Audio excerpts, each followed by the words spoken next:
বাংলাদেশে ইসলাম কিভাবে এলো সেই গল্পের কিছু অজানা তথ্য জানো। এটা ব্যবসা বাণিজ্য, সংস্কৃতি আর কিছু গুরুত্বপূর্ণ ব্যক্তির গল্প। ৮ শতকের শুরুর দিকে আরবের বণিকেরা বাংলার বন্দরে আসতে শুরু করে।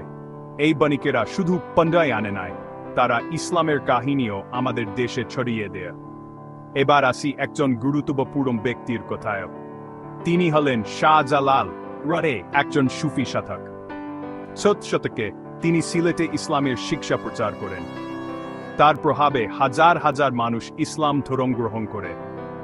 এরপর আসে মুঘল সাম্রাজ্যের যুগ।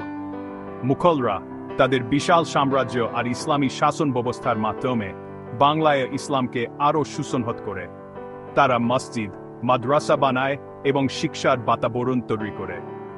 শুধু শাসক বা শাসকরাই নয়, বাংলার সাধারণ মানুষও ইসলাম গ্রহণ করে এবং বাংলা সংস্কৃতির সাথে মিলিয়ে নতুন এক রূপ দেয়। ওইসব সাহিত্য, শিল্পকলা ফুলে ফেপে ওঠে, একটি অনন্য ইসলামী বাঙালি ঐতিহ্য গড়ে ওঠে। তাহলে বাংলাদেশে ইসলাম কিভাবে এলো? ব্যবসা বাণিজ্যের মাধ্যমে, সাধকদের জীবনের মাধ্যমে, আর সাধারণ মানুষের হৃদয়ের মাধ্যমে। ইতিহাস, ধর্ম ও সংস্কৃতির এক অপূর্ব মিশ্রণ।